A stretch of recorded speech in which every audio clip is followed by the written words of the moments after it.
बाबा का नाम कह रहे हैं, 95% कार्य पूरा। तो तैयारी किस तरह की, उत्साह किस तरह का और क्या होने वाला है, कैसा आयोजन? क्योंकि राजराजेश्वर के अनुरूप यह कार्य हो रहा है। बाबा विश्वनाथ के दरबार का विस्तार हो रहा है। माँ गंगा के तट ललिता घाट से लेकर के बाबा के दरबार तक एक विस्तृत सुसज्जित सुव्यवस्थित प्रांगण तैयार हो गया है। यह बात सत्य है कि लगभग सारी तैयारियां यहाँ पर हो गई हैं। निर्माण कार्य भी समाप्ति की ओर है। अब पूरी भव्यता के साथ, दिव्यता के साथ बाबा के दरबार का उद्घाटन होना शेष है, जिसको हमारे यशस्वी प्रधानमंत्री और काशी के प्रिय सांसद आदरणीय मोदी जी के द्वारा होना है। आज उनकी परिकल्पना मूर्त रूप लेते हुए दृष्टिगोचर हो रही है और हम सब का सौभाग्य है कि हम सब इस ऐतिहासिक क्षण के साक्षी बनने जा रहे हैं। जी, हम थोड़ा टहलते टहलते जो ये मंदिर है, इन मंदिरों के बारे में जानना चाहेंगे कि ये मंदिर, इसके बाद में मंदिर और बाबा विश्वनाथ का मंदिर, आगे पीछे कौन कौन से वो मंदिर है, विशेष जरा दिखाते भी रहिए आप। देखिए, ये भुवनेश्वर भगवान का मंदिर है। 14 भुवन के मालिक हैं।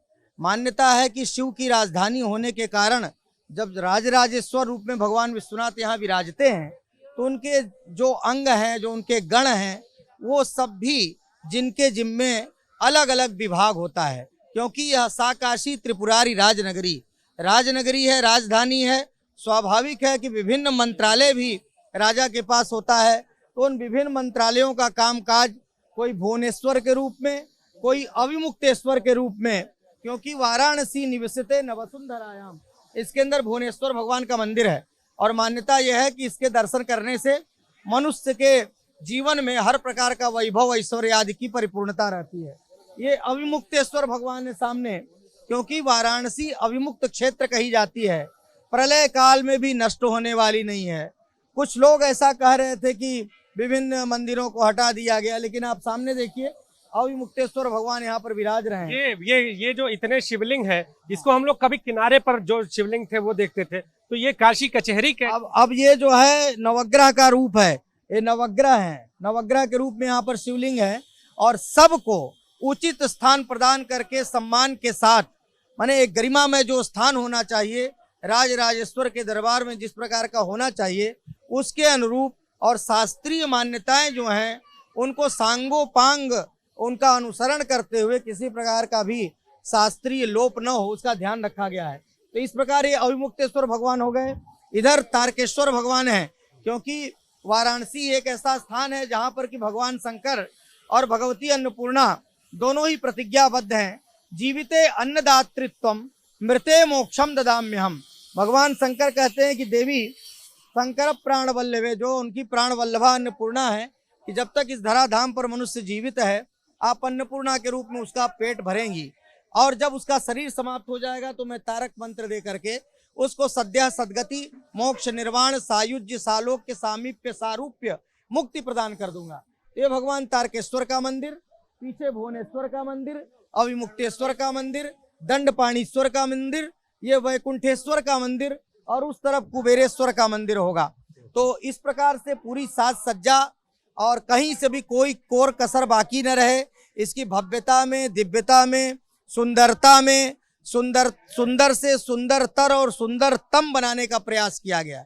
इसके अतिरिक्त दीवारों पर, इसके प्राचीर पर आप देख सकते हैं भगीरथ की तपस्या, गंगा अवतरण, मणिकर्णिका तीर्थ की स्थापना, भगवान विश्वेश्वर का काशी विरह, और इस प्रकार से अनेक जो भगवान के काशी खंडोक्त, स्कंद पुराण में काशी खंडोक्त जो भी वर्णन है, चाहे वो सती का वर्णन हो, चाहे अर्धनारीश्वर के प्रादुर्भाव की बात हो, तो विभिन्न प्रकार के जो इनके शास्त्रीय महिमा है भगवान शंकर से संपृक्त, उन सब महिमा का वर्णन और व्याख्यान विशद रूप से इन भित्तियों पर, दीवारों पर है, ताकि जो भी देश विदेश से धर्म प्राण भक्तजन यहाँ पर आएँ तो उनको एक अलग प्रकार के आनंद की अनुभूति हो। जो आनंदवन काशी को कहा जाता रहा, जो राजराजेश्वर का स्वरूप होता रहा, जिस स्वर्णमयी और मणिमयी काशी का दर्शन संत महात्माओं मनीषियों ने, रामकृष्ण परमहंस आदि ने किया है, फिर से उसी कलेवर को काशी जो है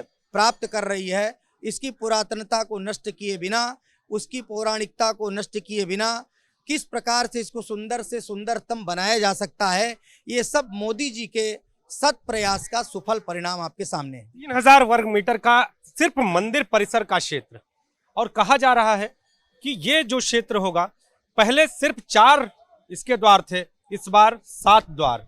तो ये 7 द्वारों का क्या है? देखिए, ऐसा है, सप्तद्वीपा वसुमती, इस पृथ्वी को सप्तद्वीप से संपृक्त बतलाया गया है। लेकिन जो बाबा के दरबार का ये प्रांगण है, इसके तो 4 ही द्वार हैं। ये पूरब का द्वार है, दक्षिण का द्वार है, उधर उत्तर का द्वार है, इधर अन्नपूर्णा की तरफ पश्चिम का द्वार है। जो ये परिक्षेत्र है बाबा के अंदर का जो भूभाग है, इसके 4 द्वार हैं। तंत्र की दृष्टि से इन 4 द्वारों का अपना वैशिष्ट्य है। शांति द्वार, कला द्वार, प्रतिष्ठा द्वार और निवृत्ति द्वार, इन द्वारों के नाम से जाना जाता है। तो यह अनेक, अच्छा आप बात कर रहे हैं, आप सोचिए जरा कि ये गर्भगृह के पास तक 2000 स्क्वायर मीटर के दायरे में अपना ये विश्वनाथ मंदिर था। इसी गलियारे में से लोग जाते थे। इधर का जो भूभाग है कुछ भी नहीं था, वहीं तक ये मंदिर था।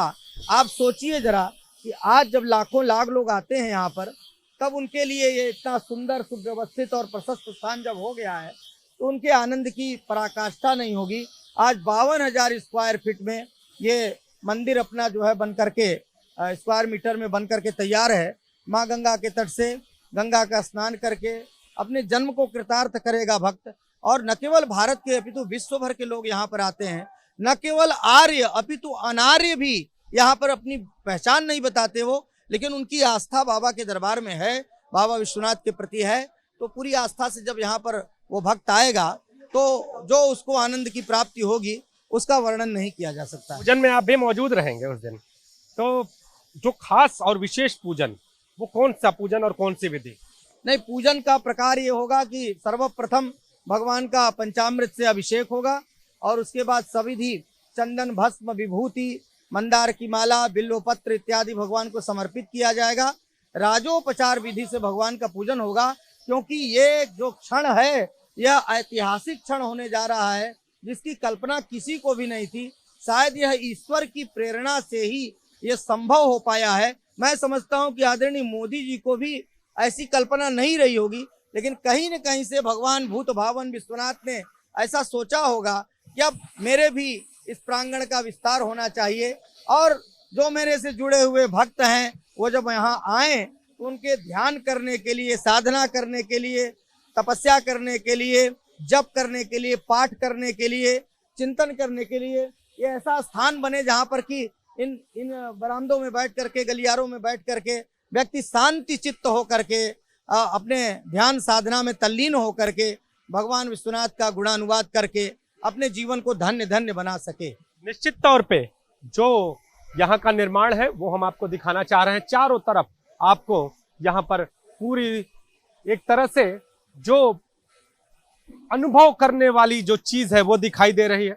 ये भक्त जो कभी बाहर तक ही सीमित हो जाते थे, वो यहाँ बैठे हुए हैं, और अब ये परिसर पूरी तरह से लगभग तैयार है, और अब सिर्फ और सिर्फ इसके लोकार्पण का इंतजार है। तो देश के प्रधानमंत्री और काशी के सांसद बाबा विश्वनाथ को, इस विश्वनाथ धाम कॉरिडोर को समर्पित करेंगे, लोकार्पित करेंगे, और उसके बाद से ये पूरा परिसर आम भक्तों के लिए सहज हो जाएगा, सुगम हो जाएगा। कैमरामैन विशेष के साथ नीतीश कुमार पांडे, एबीपी गंगा, वाराणसी, विश्वनाथ धाम कॉरिडोर।